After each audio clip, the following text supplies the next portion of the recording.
Hi, welcome to our channel where we share the most intriguing stories. When a flood devastates a luxury Texas neighborhood, a reclusive rancher becomes the unlikely villain. But as secrets surface and lies unravel, one man stands between a powerful HOA and the truth buried beneath the riverbed. Justice, like water, finds its way. I've lived on this land my whole damn life. 200 acres of Texas dirt, sweat, and stubbornness passed down from my grandfather, who broke his back making this place work. My dad kept it going, and now it's mine. I raise cattle, grow hay, and try not to get in anyone's way, mostly because I don't have neighbors close enough to make small talk with. Just the trees, the cows, and the steady hum of the wind through the grass. Out on the eastern edge of my property, there's a stretch of woods where a river cuts through, Cedar Creek. That creek's been here longer than any of us. It winds like a snake through the hills and down into the valley, where, about 8 years ago, a bunch of developers thought it'd be a grand idea to slap down a luxury subdivision they called Riverview Estates. Real fancy. Gated entry, oversized homes, boxwood hedges, and people who think cowboy boots are Halloween costumes. I never paid them much mind. They were downstream, and I was content with upstream. We coexisted, me with my mud and cattle, them with their wine nights and landscaping contracts. But this spring, nature decided to remind folks that rivers don't give a damn about real estate. It started with the rain, not your usual spring showers. No, this was a biblical deluge. 3 weeks straight of thick, heavy sky and water pouring like judgment. Cedar Creek swelled up and clawed past its banks. My side held. I'd seen it before. The creek rises, spreads into the low brush, and settles back. It's a breathing thing, a pulse. But downstream, that's another story. The news came through the grapevine first, local radio chattering about damage in Riverview. I figured some flooded basements, maybe a few soggy lawns. I didn't think much of it until I saw the footage. Streets turned to rivers, swimming pools full of brown water, and people in designer boots scooping out mud like the world had betrayed them. I almost felt bad for them. Almost. A week later, just as the sun finally broke through, I heard the sound of tires on gravel, not the usual delivery truck or neighbor borrowing a tool. This was heavier. I looked up from loading hay into the barn and saw a black SUV crawling up my drive, polished like it had never seen dust in its life. 4 people stepped out. 3 in suits, 1 woman in a pencil skirt and stilettos, which was a bold choice for a dirt driveway, and a man with a tablet in his hand. But the one who stood out was her. Late 50s, calculating eyes, perfect hair that probably cost more per month than my tractor insurance. She smiled like a cat watching a bird lose altitude. "You must be Mr. Rowe," she said. "I must," I replied, not offering my hand. She handed me an envelope. Heavy paper, gold lettering. Legal arrogance practically wafted off it. "I'm Pamela Cross," she said, "president of the Riverview Estates HOA. We're here to discuss the damages." I opened the envelope. First thing I saw, a number, $8 million. I let out a laugh, one of those dry, hollow chuckles that comes from somewhere just north of my liver. "You're shitting me." Pamela's face didn't flinch. "Our community suffered catastrophic damage. 40 homes were impacted. According to our legal team, the origin point of Cedar Creek lies within your property, which, under water responsibility statutes, makes you the controlling party of the waterway and, consequently, liable." I looked up from the paper. "Lady, that river's been running since before Texas was Texas. I don't control it. Hell, I barely control my cows." She smiled, cool and professional, like she just offered me a latte and a lawsuit in the same breath. "The fact remains, Mr. Rowe, that you own the land the creek begins on. Therefore, the HOA has determined you are responsible for any negligence that led to the flood event." "Negligence," I echoed. "You think I was supposed to plug the damn river with my tractor tires? There are civil options," she continued, like I hadn't spoken. "We're offering you a chance to resolve this amicably before we proceed to litigation. We understand you may not have $8 million in liquid assets." You could add 2 zeros, and I still wouldn't. "Then perhaps the sale of your land." I cut her off with a sharp gesture. "Stop. Right there." She did, but the look in her eyes told me she was already 5 steps down the warpath. "You drove out here, in your fancy car, in your dry shoes, onto my land, to hand me this insult of a letter and tell me you're going to take my farm because the sky pissed on your community's tennis courts." Pamela folded her hands. "This doesn't have to be adversarial. Lady, I said, stepping closer, you built your plastic palace right in the floodplain of a natural creek, and now you want a scapegoat. Well, newsflash, I ain't it. You and your little council can shove this lawsuit where the sun don't shine. For a moment, there was silence. Even the wind paused. Then Pamela gave me a look I'd only ever seen once before, from a bull seconds before it charged. We gave you a chance, she said flatly. See you in court. They turned and left. Gravel sprayed from their tires on the way out. I stood there holding that ridiculous letter, staring at the number, $8 million. For rain. For a river I never claimed and couldn't tame if I tried. I looked out at the creek in the distance, calm again, winding through the trees like it always had. I spat in the dirt and muttered, well, ain't this going to be a fun goddamn year? I never thought I'd find myself in a lawyer's office, listening to legalese that sounded like it was written by someone high on printer ink. But there I was, 3 days after that ridiculous HOA ambush, sitting across from a man named Trevor Mays in a cluttered office above a feed store, trying to understand how anyone could sue me over a goddamn river. Trevor looked like someone who'd rather be fishing. Mid-40s, beard that didn't try too hard, flannel shirt under his blazer, and the kind of calm tone that either means he's seen worse or he's really good at pretending. He had the letter spread out on his desk, eyebrows climbing with every line. So, I asked, arms crossed, how bad is it? He leaned back in his chair, tapped the side of his coffee mug, and sighed. Well, he said, it's complete bullshit. But it's expensive bullshit. That wasn't exactly comforting. They're claiming, Trevor went on, that because Cedar Creek's source point lies within your deeded property boundary, you're the controlling entity for the waterway. They've filed under a creative interpretation of civil liability law involving environmental negligence and hydrological management. It's shaky as hell, but they've hired real sharks, Goldstein, Barron, and Pike, out of Dallas. You don't bring them in for neighborly disputes. You bring them in to make people bleed legal fees until they settle. I let out a low whistle. What the hell kind of HOA has the budget to hire bloodsuckers like that? Trevor didn't answer right away. He flipped the pages again, frowning. Riverview Estates. I've heard rumors. Moneyed people. Dirty ties. And I know the judge they'll try to file in front of. Coleman. He leans pro-developer. I stood up, pacing the room. So what? They're trying to bleed me dry with paperwork. More or less, Trevor said. They're banking on you folding. On you panicking. Maybe agreeing to some kind of settlement just to make it stop. I laughed, but it wasn't a good laugh. More like the sound you make when you realize the wolves aren't howling at the moon. They're circling your house. I've got 2 loans on this place. One for the combine and one I took last year when the feed prices went nuts. I can't afford to fight $1 million firm over a river that doesn't even belong to me. That's the thing, Trevor said. Legally, it probably doesn't. Rivers like Cedar Creek, they're almost always classified as public waterways under Texas law. The moment it flows beyond your land, it becomes state jurisdiction. But proving that? It's not free. I sat back down, running a hand through my hair. So what's our play? We stall, he said. File motions, challenge jurisdiction, demand proof of damages, subpoena their hydrologist, make them work for every inch. And if they try to bring this to trial, then we treat it like war. I didn't say anything for a while, just stared at the document again. That cursed number floating in bold font like a punch to the throat. $8 million for existing upstream. Trevor reached into a drawer and handed me a thick envelope.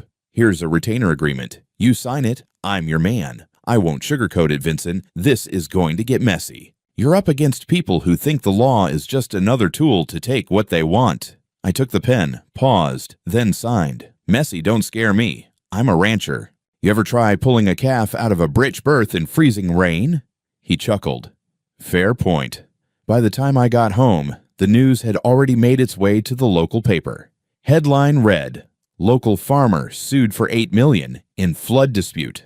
There was a photo of my front gate, and just below it, a picture of Pamela Cross giving a statement in front of her HOA's community center, flanked by people in designer rain boots and sorrowful expressions. She was crying, or at least pretending to, saying things like, we trusted that those upstream would take care of their land, and we feel abandoned. The hell she did. The comment section was a mess. Half the town was siding with me. folks who'd known my family for generations, who understood what a floodplain meant. The other half, eating up her story like it was Sunday supper, saying things like, he should be held accountable, and if he owns the land, he owns the consequences. That night, I sat on my porch with a beer and my boots still on, watching the moonlight glint off the creek in the distance, calm, unbothered, the way it always was, until someone got greedy. I wasn't just fighting a lawsuit, I was fighting a narrative, and Pamela was damn good at writing hers first. I don't like mysteries. Never did. Cows don't lie. Fences don't whisper. You feed the land and it feeds you back. That's the deal.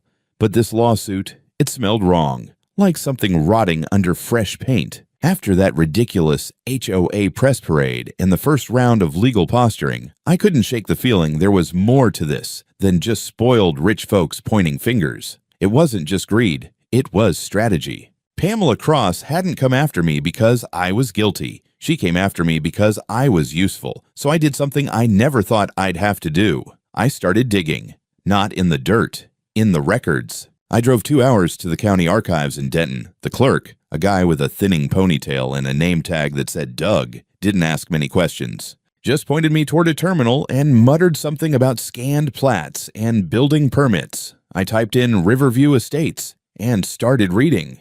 8 years ago, a company called Cross Development LLC submitted plans to build a luxury community along the lower banks of Cedar Creek. 150 homes, tennis courts, community center, custom stonework on every goddamn driveway. There was one line that stuck out on the initial application: drainage mitigated via natural slope and standard runoff assumptions.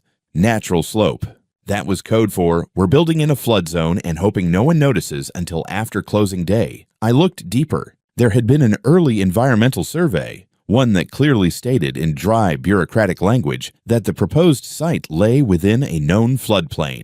The report even included a decade-old hydrology study with a warning: site has experienced significant overflow events every 12 to 15 years, corresponding with regional weather anomalies. I checked the date on that report. It was filed, acknowledged, and then mysteriously never included in the final permitting package. That's when the pieces started falling into place. The developer listed on the corporate documents, Robert Cross, husband of Pamela Cross. I leaned back in the chair and let out a slow, dark laugh.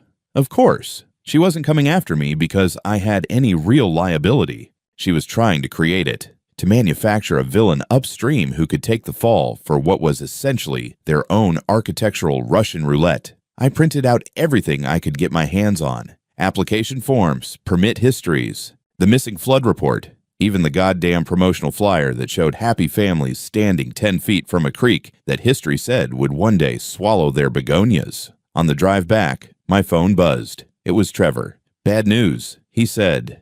They filed the full civil suit this morning. Trial prep starts next month. They're requesting a jury. Of course they are, I muttered. I got something for you, though. Meet me at the office. We spent the next 3 hours reviewing every document I'd pulled. Trevor's face went from confused to angry to impressed. They buried this, he said. They knew. Hell, if the buyers ever saw this flood report. Wouldn't matter, I said. If they get me labeled as the river owner, then the water becomes my problem, and Cross Development walks away clean. Trevor looked up. That's not just sleazy. That's criminal-level negligence. I leaned forward. What if I'm not the only one who smells the bullshit? Next morning, I drove back out toward Riverview Estates. I didn't go in, of course. I wasn't exactly on their welcome list. But I stopped at a gas station just outside the gated entrance and waited. Sure enough, around 8 a.m., the minivans and SUVs started pulling through, heading out for work. I approached one of the drivers at the pump. Mid-30s, frazzled mom look, coffee in hand. You live in Riverview? I asked. She nodded warily. Yeah, why? Did anyone ever tell you the neighborhood was in a floodplain? She blinked. Oh, what? I handed her a copy of the flood report I'd printed. You might want to take a look. She took it slowly, eyes scanning the front page. Her lips tightened. We weren't told anything. We just bought last year. Our basement's ruined. I gave her a nod and walked away. That was just the beginning. By the end of the week, I'd spoken to 5 more residents. 3 of them were already dealing with insurance hell. One was in a hotel with his family. Another had just finished replacing her flooring and was furious when I showed her what I'd found. Word started spreading, quietly. Inside the walls of the HOA's perfect little kingdom, something was splintering. And Pamela. She must have felt it too, because 2 days later, I got an official letter from the HOA's lawyers demanding I cease disseminating false or inflammatory materials regarding Riverview Estates and its board members. I didn't even read past the second paragraph, just smiled, folded the letter, and stuck it under my coffee mug. They'd kicked a bull, now they'd better pray it doesn't charge. If I thought Pamela was going to take all this lying down, I was dumber than I looked. She struck back, not with lawyers this time, but with everything else in her toolbox. And I was about to find out just how deep that damn box went. It started with a knock on my door at 6:30 in the morning. I was half-dressed, coffee barely brewed, when I opened it to see two men in khaki uniforms with clipboards and sour expressions. "Vincent Rowe?" one asked. "That's what my mail says. We're with the Texas Commission on Environmental Quality. We've received a complaint regarding improper waste disposal and water contamination from your property into Cedar Creek." I blinked. "You're joking." They didn't laugh. "May we inspect the premises?" I should have said no. I should have called Trevor first, but I had nothing to hide, and my pride got the better of me.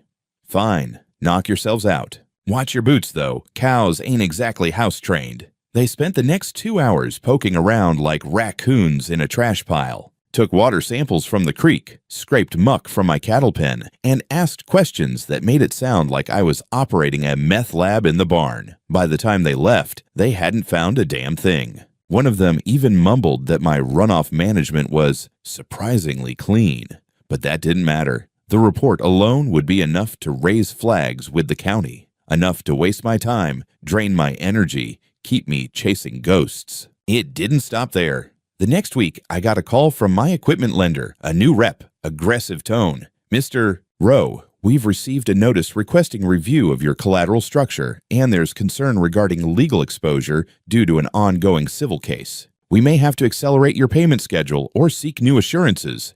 "Accelerate it?" I said. "I've never missed a payment in my life."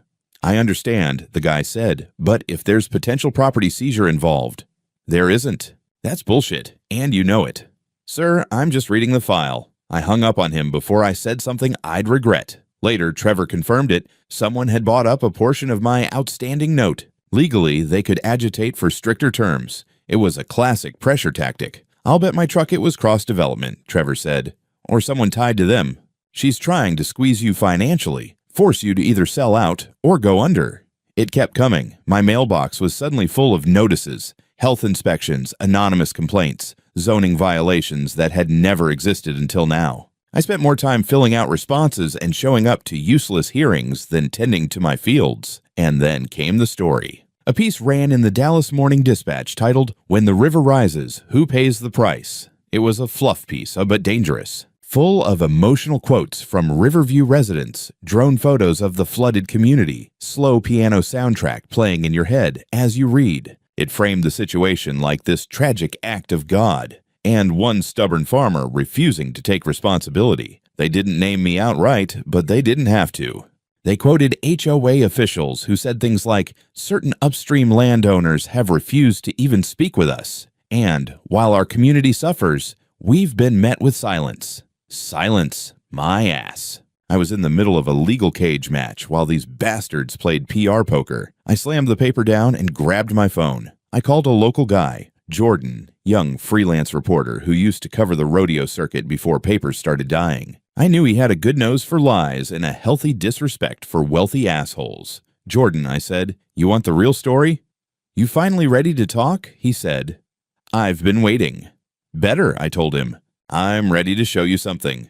I met him the next day and handed him copies of every document I dug up. Flood reports, missing permits, HOA board meeting transcripts, the works. His eyes widened. "You've got a damn expose here." "Just tell the truth," I said. "Let people see who's really lying." He promised to run it clean. Meanwhile, I kept pushing back, filed responses to every complaint, every inspection, every so-called violation. I called county reps, emailed board members, made noise. Let them know I wasn't just some old rancher they could walk over, but the worst blow came on a Thursday. I was at the co-op feed store when an old friend of my dad's, Pete Maynard, approached me, hesitantly. "You doing okay, Vince?" he asked. As okay as a man being sued by rich lunatics can be. He looked uncomfortable. "Well, look, there's talk. Some folks think maybe you did something upstream. Maybe there's truth to what they're saying." That stopped me cold. "Pete, you've known me since I was 10. "I know. But people get scared. You know how it is." "Yeah." I did. That night, I sat on the porch again, this time without a beer. Just sat there in the dark, watching the creek shimmer under the stars. It hadn't changed. It didn't care. It flowed like it always had.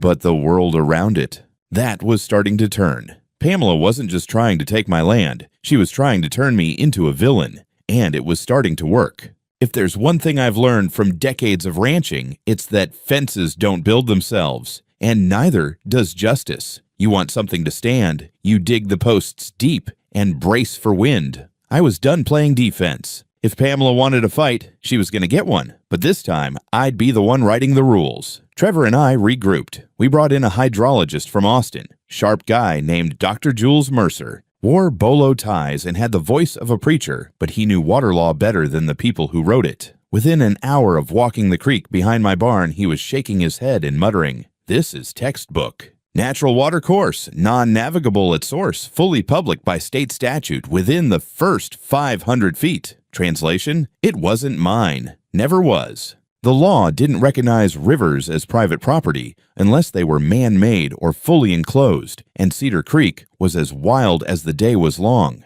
But that wasn't enough. We needed context, history, proof that this flood wasn't some freak event caused by me negligently. What? Not putting a lid on the creek? That's where Dr. Hannah Brody came in, an environmental geologist out of Lubbock with more field hours than most oil surveyors. She pulled floodplain maps going back 60 years, tracked every significant overflow event. What she found was damning, and not for me. There's a documented flood cycle in this valley every 12 to 15 years, she explained, laying out satellite images like tarot cards. This land, Riverview Estates, was historically classified as a high-risk flood zone. It's part of the natural drainage basin for the entire north quadrant of the county. She paused and gave me a look that was part pity, part disbelief. And they built luxury homes on it. "Yup," I said, "with granite countertops and zero drainage planning." Between her report and Mercer's analysis, we were armed, but it still wasn't enough to stop Pamela. She wasn't suing based on truth. She was suing based on narrative. And if you let people control the story, they'll bury you in it. So I came up with a plan. Something underhanded, maybe. But after what she'd pulled, the inspections, the sabotage, the newspaper spin, I didn't feel bad. I created a new section on my ranch website, just a small page buried under the About Us tab. A mock-up, really, titled Private Water Rights Available, Cedar Creek Upper Flow Access.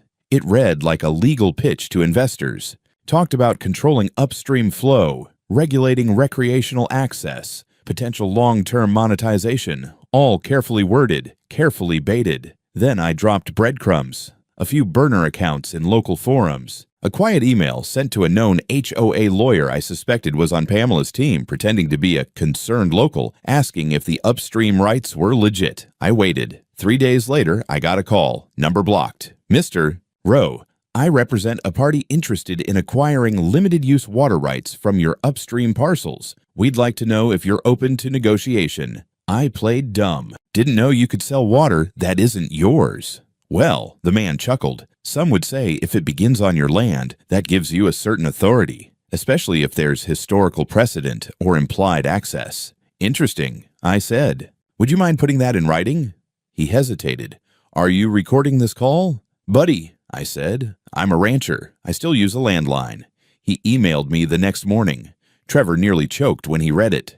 They just admitted their whole legal argument is based on a theory they're trying to simultaneously discredit and exploit. Jesus, Vincent, you caught them fishing in their own poison. We printed it, notarized it, filed it with the court as part of our rebuttal, attached expert testimony, floodplain data, historic maps. And just like that, their house of cards started shaking. But the real crack came from inside. One evening, I was headed into town for supplies when I saw a man standing outside the Riverview Community Center with a cardboard sign, black marker, all caps, HOALIEDTOUS.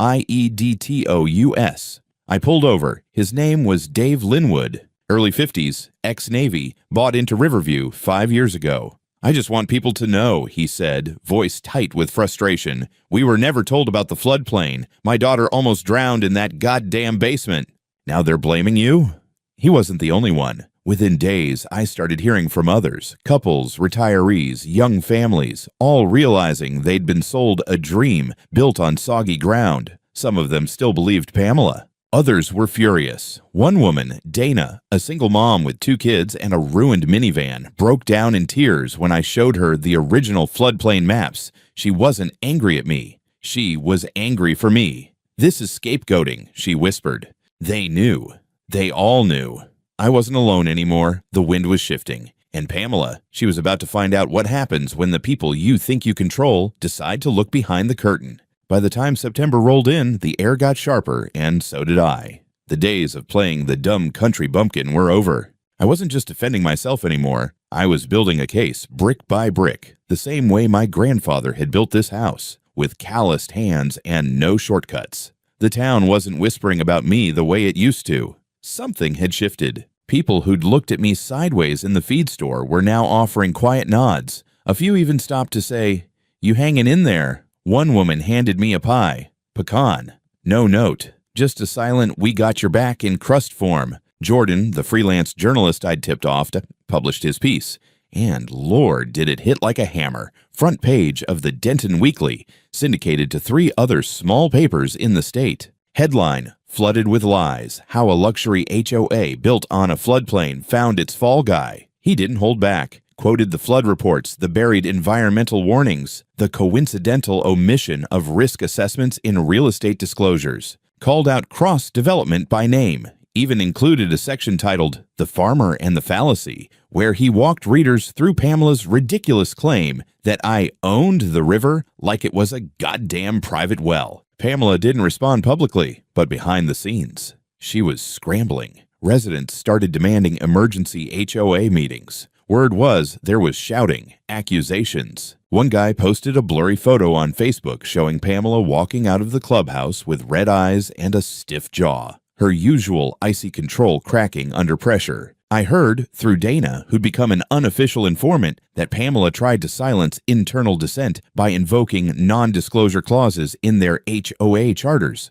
clauses that no one had ever noticed before. One homeowner had the gall to reply, "Lady, this ain't a casino NDA. My living room turned into a fish tank. I'll speak if I damn well want to." But Pamela still had one card left to play: fear. And she was damn good at using it.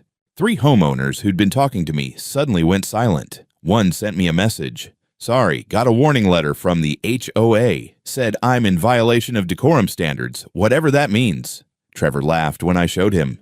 "Means they're panicking." We filed a motion to compel discovery. We wanted everything. HOA, meeting notes, emails, permitting documents. We didn't expect to get it all, but the judge approved a partial review, and that's when we struck oil. Buried in a folder titled Cross Holdings Internal Pre-Sales Packet, we found a draft memo from Robert Cross, Pamela's husband, stating, in plain language, "Floodplain designation is a risk, but manageable. If buyers request documentation, refer to General Soil Report and avoid direct reference to FEMA overlays." Trevor nearly jumped out of his chair. That's fraud.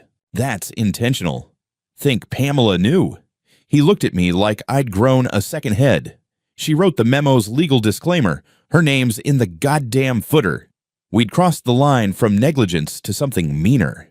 They hadn't just gambled on Mother Nature. They'd stacked the deck and hoped no one noticed the cheating. Meanwhile, the legal noise wasn't dying down. Pamela's lawyers tried to get our expert witnesses thrown out, citing bias. But Mercer and Brody were solid. They'd done federal work. They weren't going anywhere. I doubled down, called the county engineering office. Requested flood insurance claims filed by Riverview residents. Turns out, nearly 40 families had already filed and listed undisclosed floodplain location as part of the reason. Some even noted that their insurers were pursuing the developer for omission. Trevor rubbed his temples. They're suing the Crosses on one side, while the Crosses are suing you to shift the blame. It's a goddamn trapeze act.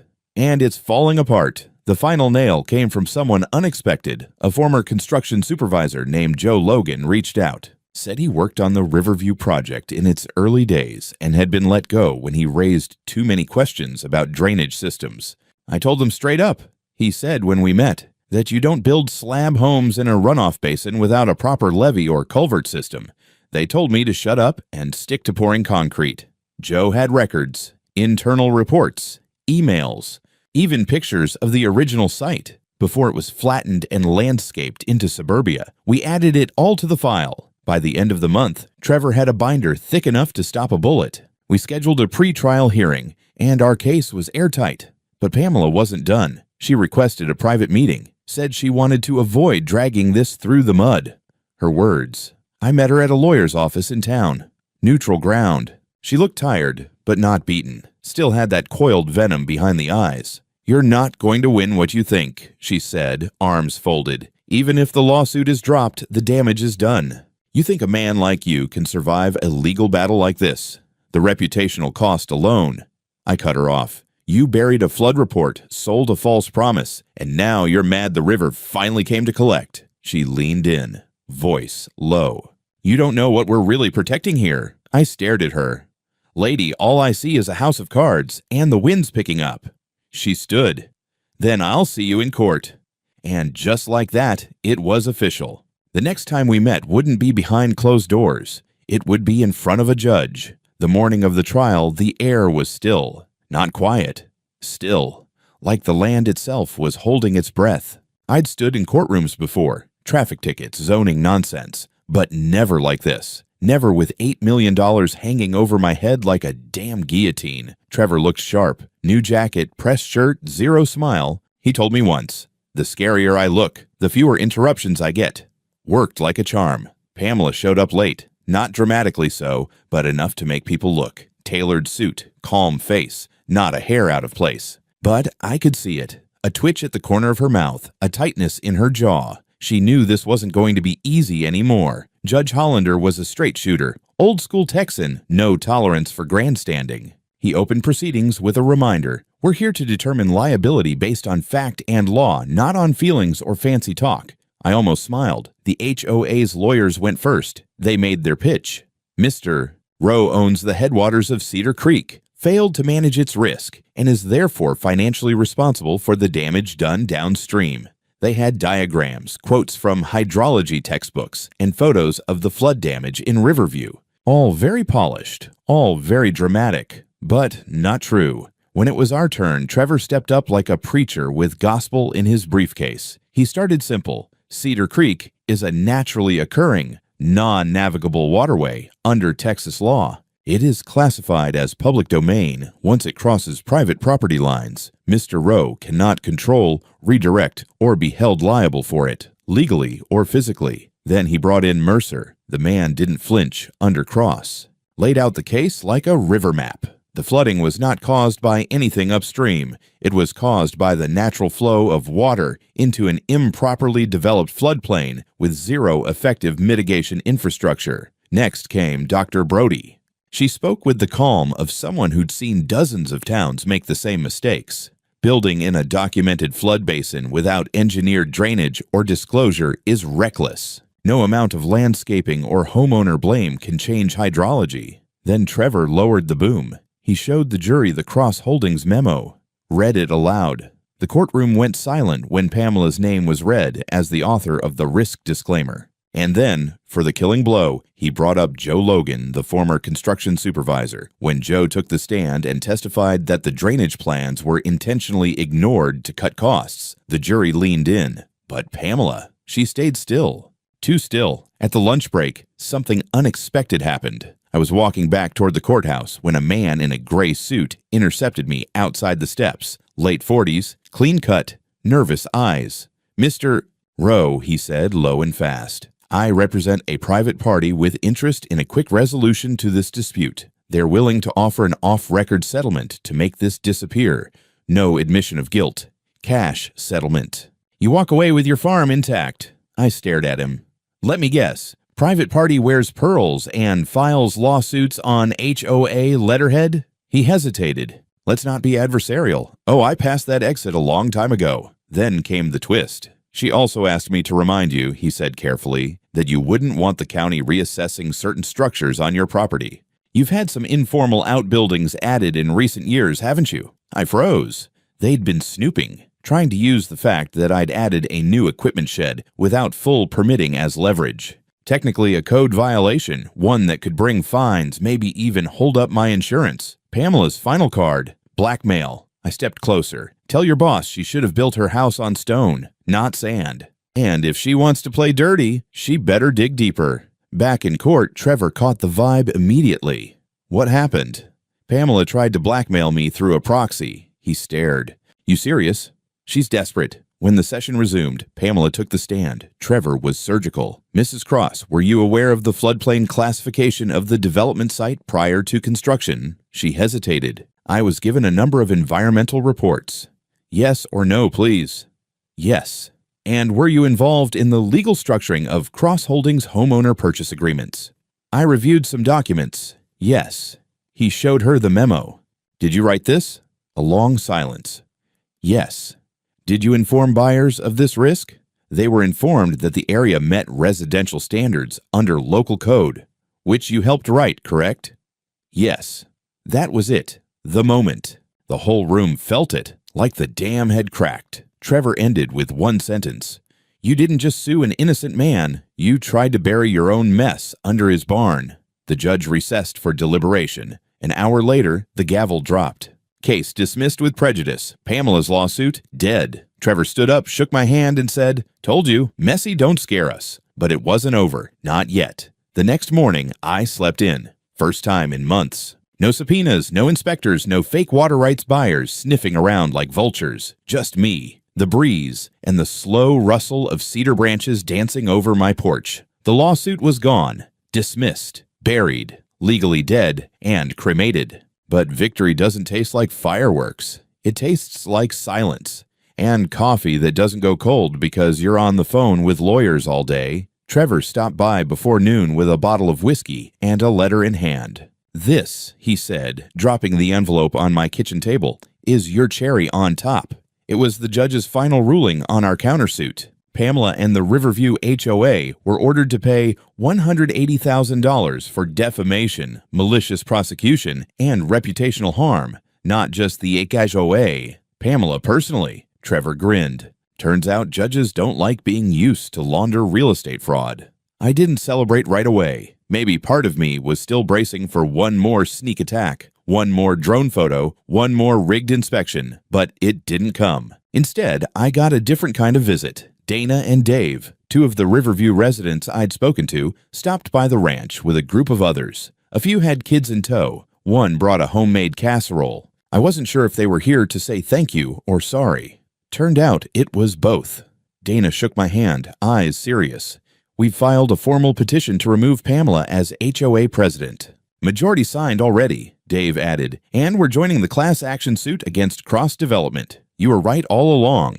Damn shame it took a flood to prove it, I said. It took you, Dana replied, standing up when everyone else was scared. I didn't know what to say. I'm not a hero, I just didn't like being lied about. By the end of the week, news broke. Cross Development was officially under investigation for fraudulent disclosure practices. The state attorney general's office got involved. Pamela's husband filed for bankruptcy. The company dissolved within 2 months. Pamela tried to hold on, but the HOA board voted her out. Her resignation letter leaked online. Cold, formal, no apology. She and Robert sold their house and left the state by Christmas. No one threw a going-away party. And me? I reinvested the settlement money into the farm. Upgraded irrigation, replaced the old Ford, finally built that equipment shed with all the permits signed, sealed, and notarized, just in case someone came sniffing again. Cedar Creek kept flowing, calm, unbothered. It had outlasted settlers, storms, droughts, and fools with God complexes. It would outlast me too. But now, at least, it didn't have to carry the blame. Sometimes I sit out by the creek and watch the water go by. Neighbors still talk about the trial like it was some kind of Western showdown. Good guy wins, bad guy runs off into the desert. But real life ain't a movie. There's no credits, no theme song, just peace. And the knowledge that when they came for me with lies and lawsuits, I stood my ground, because here's the thing they never understood. You can sue a man, you can smear him, you can bury him in paper, but you can't own a river.